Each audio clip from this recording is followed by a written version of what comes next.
everyone. Thank you so much for joining the PPGU 101, the basics of selling your home. My name is Vanessa Pollock, and you got us all here on one screen to go through together with you, literally just the basics of selling your home. We are Pollock Properties Group. As of this summer, our business was founded 20 years ago. So what we're sharing with you tonight comes with nearly 2 decades of experience and multiple markets that have informed how we advise our clients and what we think the basics and best practices are for selling your home. So let's take a look at what our agenda is going to be. And don't worry, I will introduce everyone shortly. So our agenda for tonight, first, I'm going to go through the seller checklist, if you can see that was emailed ahead of time to each of you. Then Kevin Kern is going to give us predictions for this year. Then Sherry Greenman is going to talk about downsizing best practices. And then Kitty is going to give us the seller's top 10 to-do list. And then we're also going to hear tonight from our agent, Alexandra Felicetti, about what buyers are looking for when they come to look at your home, as well as Denise Payne on our team, who's gonna talk to you a little bit about home inspections. So buckle up, we're gonna do a fast and furious deep dive here. First, let's go through this seller checklist. Very high level overview. And as I'm doing this, I'm going to ask that you grab a pen and paper. If you've got this printed, that's great. You can check off the things that you have the most questions about. Because in the bottom center of the webinar, you'll be able to put into the Q&A what the questions are that you might have for all of us to circle back and answer at the end of the webinar. So let's dive in. When you're selling your house, first, you're going to interview one of our esteemed agents here at Pollock Properties Group and begin to discuss the preliminary pricing of your home. We're going to mutually decide to work together, and you'll sign our written handshake, which is called the intent to list. Then Kitty's going to come over and provide you with your design and staging consultation and literally your checklist for how to prepare your market for home. Then we'll jump ahead to staging your home, taking photos, videos, and floor plans. In the meantime, you're going to hire your attorney, and we're going to put a for sale sign in your yard. So when you get to that time, be sure you told your neighbors. You're going to then sign all of your paperwork that's needed to make your listing live on the MLS.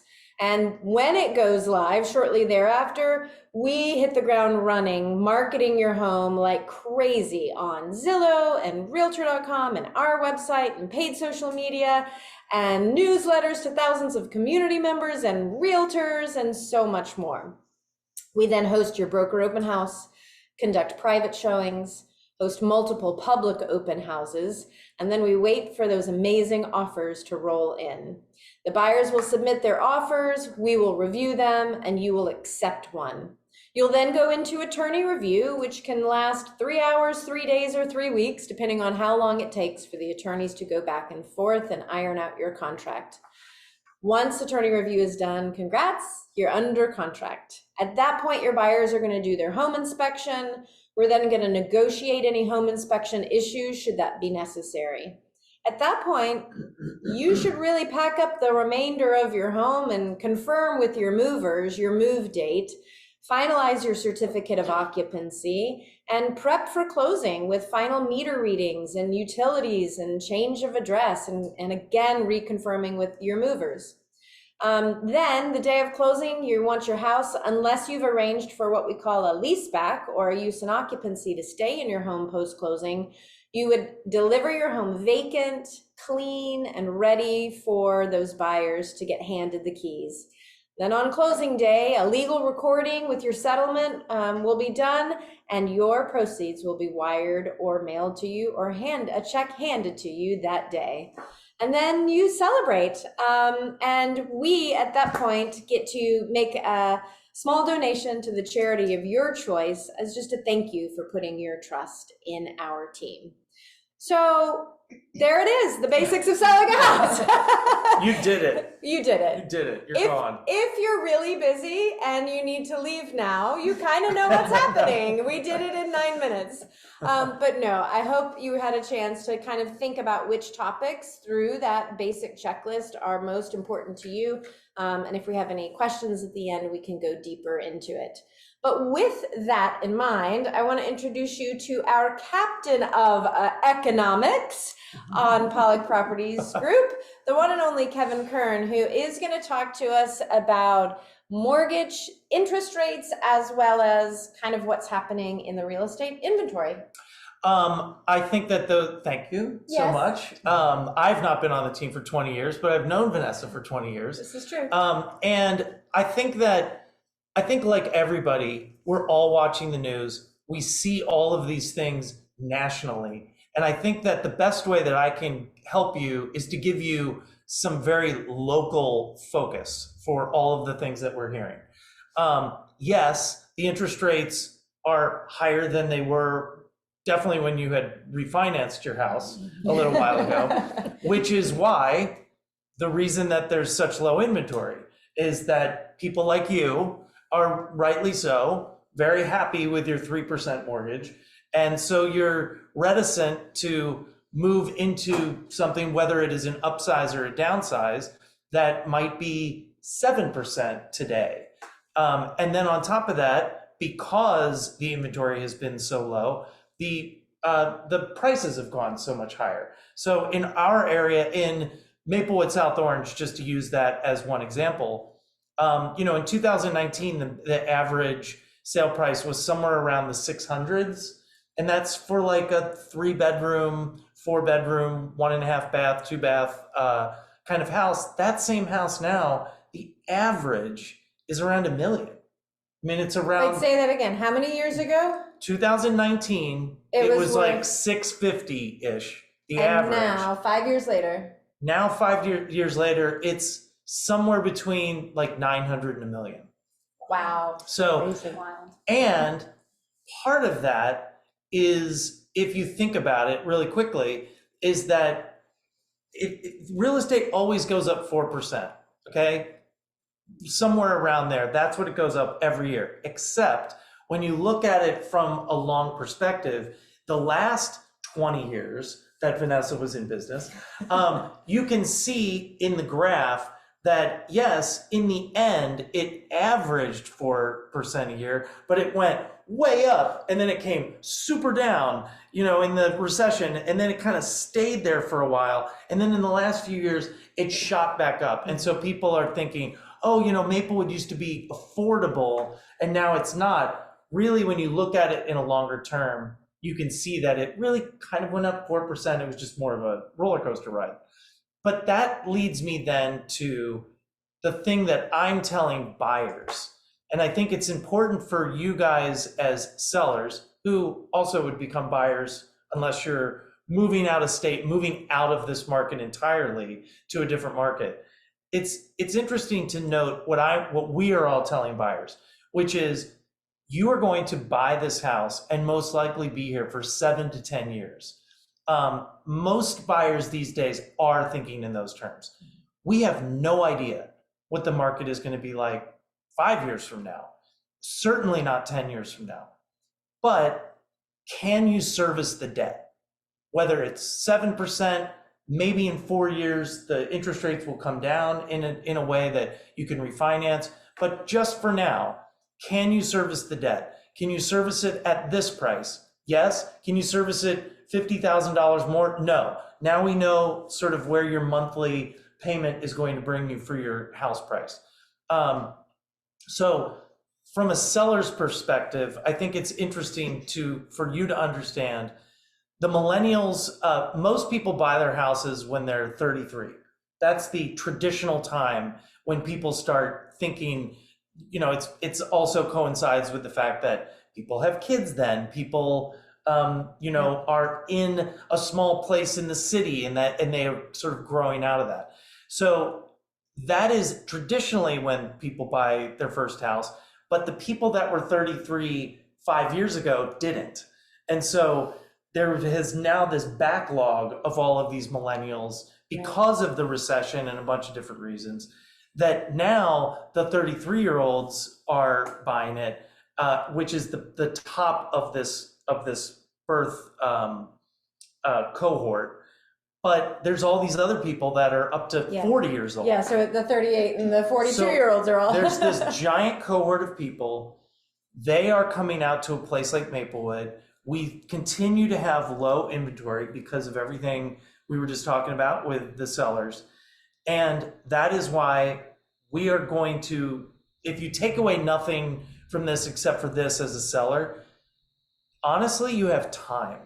Patience is your friend at this point. So everything we say is that the inventory is not going to expand overnight. It will not. Well, and what I want to highlight, Yeah. what you said a couple of minutes ago, is that we can't predict 5 to 10 years, or we can't know.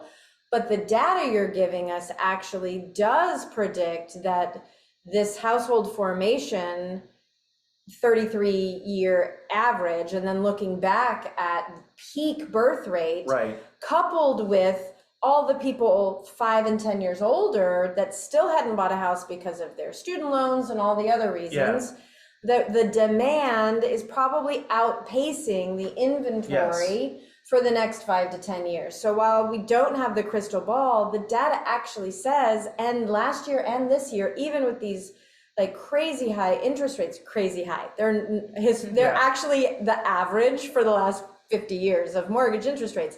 But in comparison to COVID, that we're probably going to continue to see prices go up at that 4% rate for another 5 to 10 years because the demand is still there. Yeah. So we do have a crystal ball. Is what you're our crystal ball, Kevin Kern. We actually do have a crystal ball. No, but it is true. And the thing is that, as we all know, there's so many crazy things that happen in the world, and but the thing that happened in 2007, there was, the way that bubble happened was so dependent on the housing market. Yeah.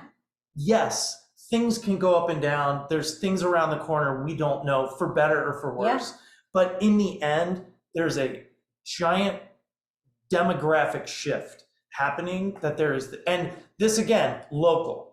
For our local area. This might not be the case in Arizona or something. Right, but northern New Jersey. But for our area, we are going to continue to see a good demand and probably a pretty low supply continuing on. So thanks, Crystal Ball. Yes, you're welcome. Yay. We're going to get him a new business card. Kevin Kern, Crystal Ball, 5 to 10 years. Take your time. Let's pivot over to a lot of our sellers that we're serving right now are downsizing. And I am the luckiest human being to be in business with all of these people, but for 14 years to have been in business with Sherry Greenman, who happens to have downsized herself twice now. Yeah. So there is no better expert on downsizing. So if that is part of your journey and what you're experiencing right now, I just want you to listen to her as a realtor, as a friend, and as somebody who's actually been through this. So, Sherry, what would you tell the downsizers that they need to think Sherry about? Greenman. Thanks, Vanessa. Yes, I have been through this a few times. So not only do I know what you need to do professionally, but on a personal level, I have felt all the feels. And I know that it's not an easy decision to finally come to that place where you are going to give up the home that you raised your family in and have created years of memories. So piggybacking off of what you said, Kevin, take your time. It's a process. It's something that before you even get started, you have to wrap your brain around the fact that you're going to be moving on. Once you do that, the first thing that you should be doing, which I'm sure Kitty is going to piggyback off of me, and is truly the first step, is to declutter. Now, The question I get all the time from my downsizers is, where do I begin to declutter? Yeah. So everybody needs to do that when they sell their home. But when you're a downsizer, it's even harder because you have accumulated years and years of things, not only your own, but your children's. So the first thing that you should do is have those children come over, order a few pies from Trattoria, and have them go through all their stuff, which is probably up in your attic. Just like my mom made me do. That's right. Yeah. And That's some right. of it might be valuable. Maybe you've got some old baseball Well, cards. things or have something been found. That's right. So let them take away all their trophies and things from kindergarten and everything else that you have saved. You did? Yep, I have it all. Yeah. And now I'm like, do I throw it out? Do I That's exactly right. It's not your parents. She won a you know. lot. If you're She won a Jewish, you lot may of even have a trophies. few centerpieces up there from the party, like I did. So let them go through all that stuff. In addition to any furniture that you don't want to take anymore, or you've outgrown, or in a downsized situation will not even fit. So let them take the things that they want. My kids divvied it all up. It was great. And then what you're going to do once that step is over is then you're going to start throwing away things. Now, what I did was I hired a company and they actually decluttered my entire garage. Because of course, like most people in this area, we didn't use the garage for a car. I used it for storage because I had a finished basement and I had a finished attic. So where am I going to put my stuff? Definitely in the garage. Hold on. Did y'all hear that? It's okay. You have all your stuff in the Yeah. garage. You're not alone. No, Mhm. all of us have packed garages. Yes, for sure. And by the way, buyers don't care. That's right. They're very forgiving with garages. Just the fact that it's there. Yes, but when you can't open the door without things falling on you, you need help. So I got help and I had a dumpster and it was very helpful because like I said at the beginning, take your time. So this is not happening overnight. You can tackle it a little bit at a time. Take like what we say, a bite out of what? Eat the elephant one bite at a time. Eat the elephant one bite at a time, as Vanessa says. That's right. So you're going to start throwing away. Whatever is left that you're going to take with you, but you don't want, you're going to donate. And that is always a very feel-good thing. We have connections. So if you want to talk to any one of us, we can help you with that situation too. We also can help you with packing up, by the way. But that's another conversation. So yeah, because our team is awesome. Anyway, so you'll start packing. And then once that's now you're ready to start preparing your home for sale. And that's when you have Kitty come in. She's going to do her roadmap to success, which she will tell you all about. It's on a checklist. And it's with her checklist. And you'll start doing the repairs, whatever renovations, if you want to do, whatever's needed, painting, hardware, things like that. And then we, of course, then come in and stage everything to make it as beautiful as it is. So that's the beginning. And the rest of it, just have me come in, I'll tell you about.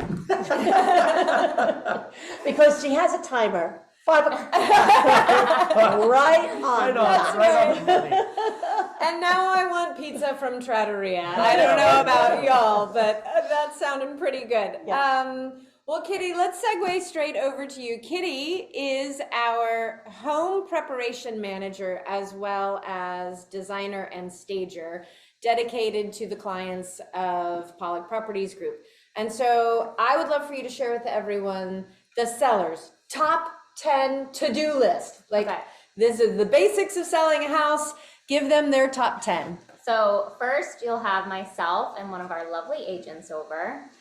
We'll do a walkthrough of your home, and I'll provide you with what we call our home preparation checklist. And it will be a room-by-room recommendation guide of things to do to help you prepare for market.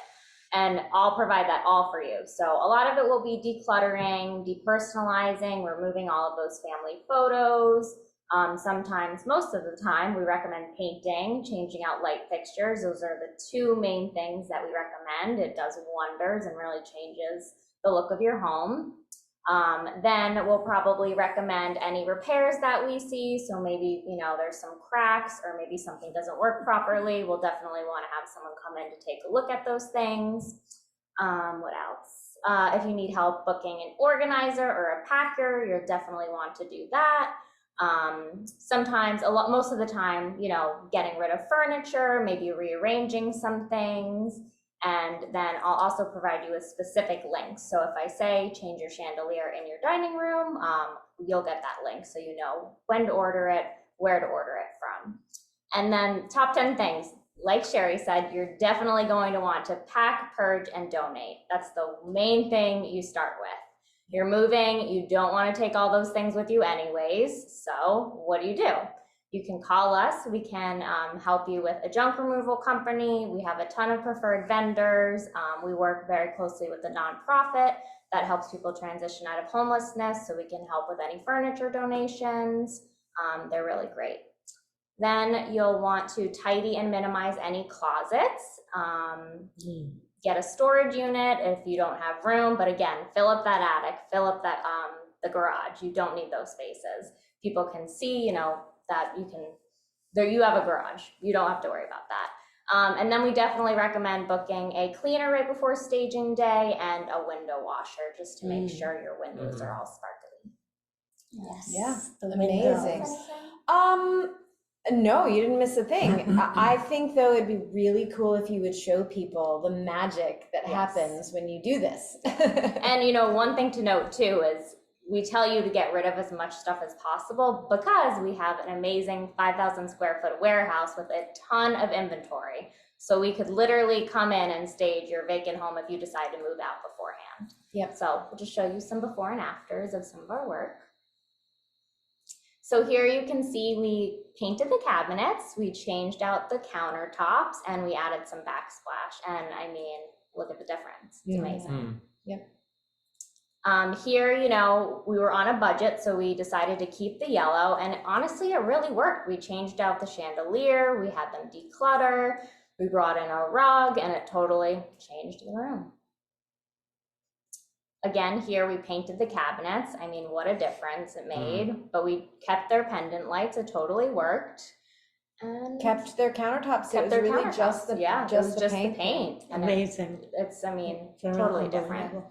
Here again, we painted the room. We love Simply White by Benjamin Moore. Yeah. One of our favorite paint colors. Yep. Just neutralizes the space, makes it look very, very clean and neat. And I mean, Yeah. it's awesome. And this So slide this- is particularly important because part of what we do is make sure that each room marries both fashion and function.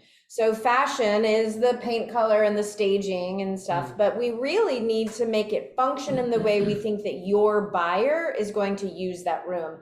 So when we looked at this particular home, we realized we need 3 bedrooms on the second floor so that people can visualize where everybody's going to sleep. So this downsizing family, we said it can't be your office anymore. It needs to be a bedroom. And that's what we turned it into.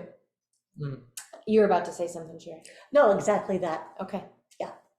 so this, we just rearranged their furniture a little bit, told them to get rid of some things and staged this as another family room. This was fun. We just rearranged their furniture. We brought some of their couches into a different room. We changed the chandelier, gave it a nice coat of fresh paint, and Look at those brought in some floors. staging. That's I wonderful. know. Yeah. Beautiful. And this one, again, we just removed some of her sectional, brought in a little game table, opened up the space, and painted. Amazing. I can tell, it's funny because I am definitely not captain of style on the team, and it is unbelievable to me what happens in such what little changes can make such a big difference to the amount of money that people end up with. And it is On that point. truly unbelievable. No, yeah. When I speak with sellers and we talk about price, there's always another price after the staging Yeah. because it elevates the value of the home. Yeah. But I have to tell two things about our team. The great thing about our team is that we do a lot of business. And the great thing about that is that we are, as buyer's agents as well, getting a lot of information about this local market. And we're also selling a lot of houses. So we're able to tell people in a day-to-day, week-to-week kind of thing and not have to wait for the closings to happen. At the same time, another thing that I feel we really get to see is that when we are taking buyers around, we can go into a house that hasn't had this kind of transformation, and it's a really beautiful house. And all of these houses in these areas are beautiful. And it's not about Vanessa style or Sherry's or Kitty's, certainly not mine. And it's just about making it so that the buyers walk in and it's just, they can project their own style onto this clean space. And it's amazing when you do go into a house that it's lived in and it's cluttered and it's the way that normal people live in a house. Yes, it's the way we It's the actually way that you live. actually live in a house. Yeah. But it's amazing when you go in with buyers that they don't have that reaction that they have in this kind of a space. Yeah. And you're looking around and you're like, oh no, this house is great. No, you Right. should really go for this. And they're like, it's just not as nice as the one that we just came from. And we're like, no, you should never buy our houses. You're gonna overpay. Like, so anyway. We make them so pretty. Yeah. And yet, back to the financial piece of it, we recently have a seller who she made 10 times more than her home preparation budget over her list price. Yeah. Right? So it was, I mean, more than that. It's almost 12 times. It made a profound difference. And when that one closes, we'll share that stats. And we're actually going to have some before and after blog posts coming out soon so that you can really track some of that. But please know that we want to honor the memories that you've made in your house, the life that you've lived there. But we also, if you're hiring us, it is our fiduciary duty to you to turn your home into a product that people will pay top dollar for so that you make the most money on your home as possible. And so we live in the tension between honoring your memories and your life lived and turning it into the hot house of the week, the product. So just know that when we get to that conversation with you, that's our job, to do both. That's right. To do both. And to help you make smart decisions too. You know, we're not going to recommend things that cost $1 million. We're really recommending things that, you know, low cost, high impact design. Yes, for sure. I wanted to mention that when you said that you give the links, it's not for high-end, just No. high-end looking things, but it's very Yeah. budget You'd be friendly, surprised. very budget friendly. Yeah. I mean, it's magic. We'll put in a $30 light fixture that people literally think cost like $300 or $3,000. Like we've really, yes, low cost, high impact is the name of the game here for sure. Because we want to keep as much money in your pocket as possible. So like Kevin mentioned, because we're one of the top teams in the top 20 of the entire MLS that we're in of over 20,000 teams, we actually are out in the field, in the market, and gathering intel all the time. And that's really important because then, like Kevin said, we're able to advise you of the market of the moment. Well, speaking of market of the moment, we're gonna have you hear from our very own Alexandra Felicetti now. She's going to share with you about what buyers are looking for when they come to look at your house.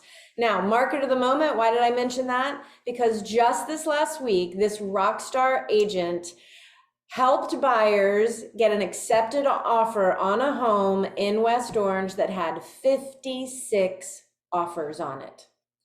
That is the market of the moment, and this is a voice you want to hear from. So let's hear from Alex right now. Coming to you from my house to talk to you about what buyers these days are looking for. Friends, we live just outside of New York City, and we all know that our towns are ideal for commuting for those who work in the city. So a lot of our buyers are coming from those boroughs, maybe Jersey City, Weehawken, Hoboken, where they have potentially been renting for years.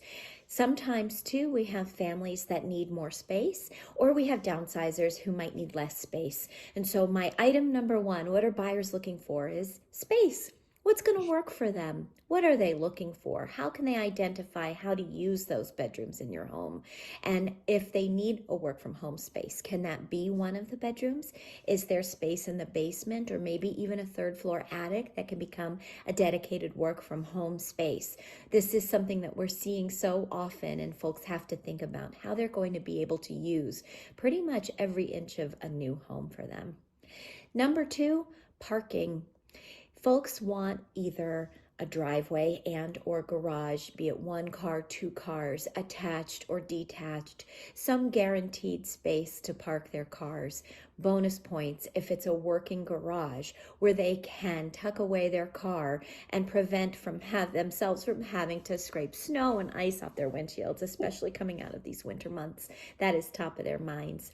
Another thing, number three, and I guess these are in no particular order. What is the toilet count in your home? Oh, I know it's so glamorous. Real estate is so glamorous, but really, truly, one bathroom, it just doesn't cut it these days. It just won't. We need at least 2 toilets. Now, some folks are going to look for that before they even see a home.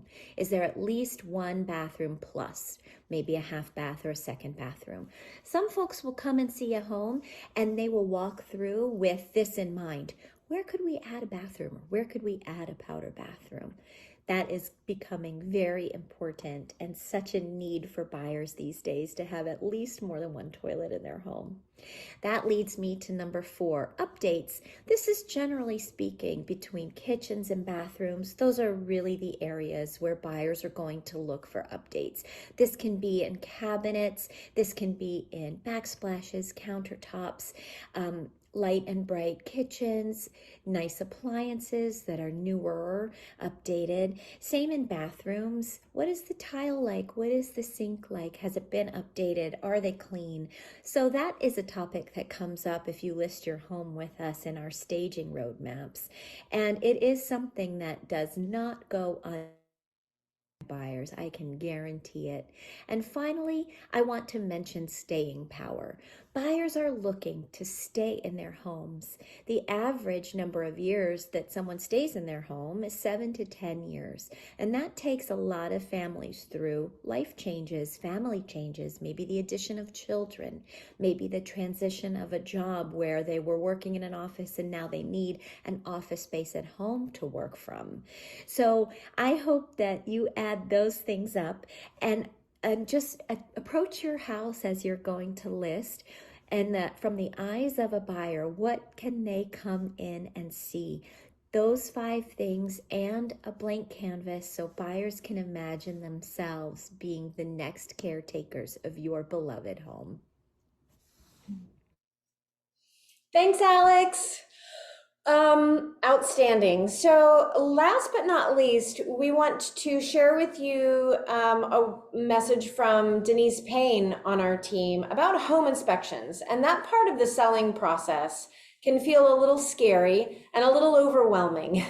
But I think as you listen to Denise, you'll hear that it's nothing that can't be handled. There's nothing that we can't understand, help you through, and really walk through that process together and get to the other side of. So with that, I'm gonna see if we can bring Denise on screen, and here she is. Hi, I'm Denise Payne. Let's talk a little bit about inspections on your home as a potential seller. So all of our homes are in different conditions. And if there are some things you're curious about whether you should get in front of, please just ask us, contact us. One example is asbestos wrap on heat pipes is very common in our older homes. If you think there may be an oil tank underground, these are things we can get in front of before you list. Once you've listed your home, in a really strong seller's market, you potentially will get multiple offers. And in that case, we can ask the buyers to limit home inspections to major items only and negotiate only if it's a major structural, environmental, mechanical, or safety issue. And that's quite nice because then you know you're probably not going to have to address the nickel and diming kind of a list. Once you have the home inspection by your buyer, it does go quickly on the front end. So they go under contract and within 3 to 10 days typically have their home inspection. So it is fast. We would have reports, we would know what they're asking for, and there's always hurdles that we can get over. The most common issues that we see, like the biggest red flags, are typically chimney, which we always sell as is, and it's become more of an industry standard to sell that chimney, flues, fireplaces as is, and yet sometimes they do come up on our inspections.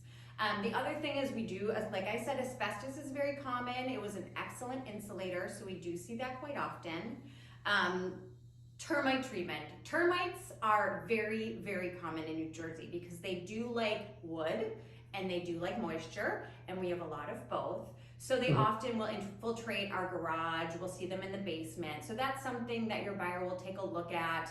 And if they do find any issues, they may ask for a repair, or they just may ask you for a treatment. So that's very common and easy to get around.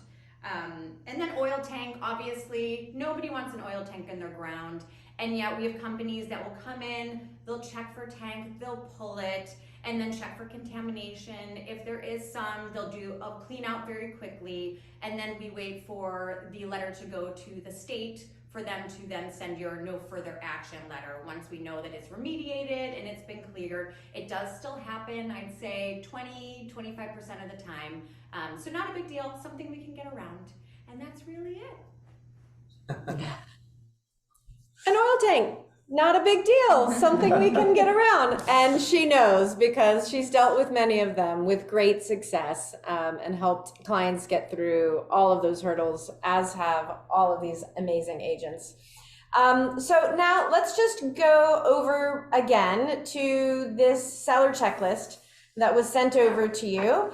And I think we've done a pretty good job of filling in some of the gaps here and going a little bit deeper into it. If for any reason you didn't receive it, let us know. Or if you happen to be watching this on YouTube and you would like a copy of the seller checklist, you'll be reaching out to us at Pollock Properties Group.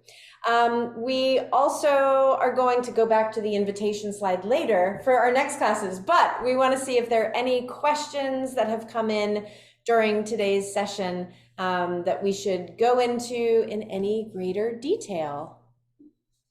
Let's see. And in the chat, you have the seller checklist as well.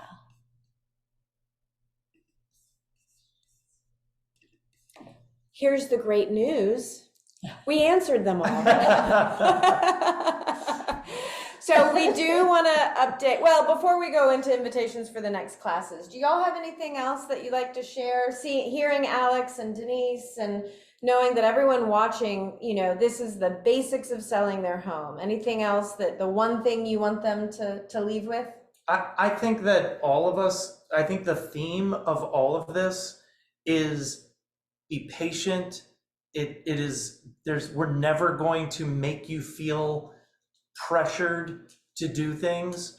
I think that it is a big elephant, as we say, and we're going to do it one little bit at a time. And that's the best thing to take away from this. Well, and from your data, it's showing that people can be patient and they don't have to feel like they're missing the market. They've got time. And because I like to lie.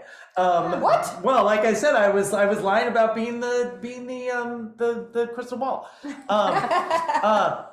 At the same time, let us come over now, Right. knowing that it might be 5 years before you sell, because why not start chipping away at that? That's right. You know what I mean? So yes, you can be patient, but at the same time, now's the best time to start. Yeah. Like now there's not as bad a time as now. So Yeah. yeah. Some of the things that many times sellers will get overwhelmed by the thought of all the things they need to do with a checklist, with all this stuff. And I think, and we all feel that you do not have to do everything that we tell you to do. Right. So it's like a Chinese menu. You're just going to pick from A and B and things like that. And it's always on our mind just to get the best price for your home, but we work within your limits and your comfort level all the time. Yeah, I should have said that too. You know, we can definitely prioritize. The list will be extremely long just because we're super detail oriented and we like to give it all to you, but we can make a plan A, a plan B. Right. You know, the process is very overwhelming. We can help you project manage by bringing in contractors and painters and help you with those estimates. Yeah. Well, the way you and I like to think of it in terms of home prep, design, and staging is that your home's like a cake. Right. And so we know that there are certain things that must be done, and that's the actual cake itself. The flour, the sugar, the eggs, and the butter is the paint, the light fixtures, the packing, and the purging, right? Yeah. Those are things that really are crucial. And then we get to icing, right? We get to ice the cake, which makes it really pretty and adds extra flavor. And so those are things that you don't have to do, but most houses have, or cakes have icing. And then there's sprinkles. Like for you to put sprinkles on your cake is like next level. And so we'll make those suggestions, but you don't have to have sprinkles on your cake for it to be delicious and for everyone to ooh and ah over it and love it. But exactly, we can prioritize it to the cake, the icing, and the sprinkles. Really, it's kind of, I was just telling some clients this week, it's kind of a choose your own adventures, right? And our job though is to write the whole book and then you get to pick. That's right. Right. Go get some pizza, go get some cake. Yes, grab a good choose your own adventure book and stay warm. Can you tell we like food? Oh, we like food, we like each other, and we like you, and we're so grateful that you tuned in. Obviously, we're here to take all of this information and funnel it straight into a customized plan that's specific to your family's needs, goals, and home. We would be absolutely honored if you would welcome us into your home so that we could begin this conversation. So don't hesitate to reach out to us at pollockpropertiesgroup.com. You can find all of our information there for each of our wonderful agents, and we'd love to hear from you soon. So now let me invite you to the classes that we have coming up. If you're also thinking about buying a home, you might want to tune in for Saturday, March 2nd's home buyer workshop that's happening at 11 a.m. And then if you want to listen to this again, or you have questions that you want to ask in real time, come back and revisit us on Thursday, March 21st at 6:30 p.m. You can register and come back because it's a lot of information. And so often people need to soak in things 7 times before they really get it. I'm not saying come to 7 classes, but I am saying you are, of course, invited to come back and join us again if that's the next best way for you to absorb the information. So with all of that, if this was helpful in any way, shape, or form, and you're feeling generous, we would greatly appreciate you helping us to make a positive impact in the communities that we serve by considering making a donation to our music initiative that is in partnership with the Achieve Foundation. For over 10 years now, Pollock Properties Group has made sure that every child in the Maplewood South Orange School District that is in need has been provided with a band or orchestra instrument so that they can participate fully in music class with their peers. We're here for access and equity, and we can't do it without y'all. So we would love it if you'd head over to the Achieve Foundation website and make a donation to the Vanessa Pollock Music Initiative. And with that, we say thank you and good night, and we'll see y'all around town. Bye. See you around town. Bye, everybody.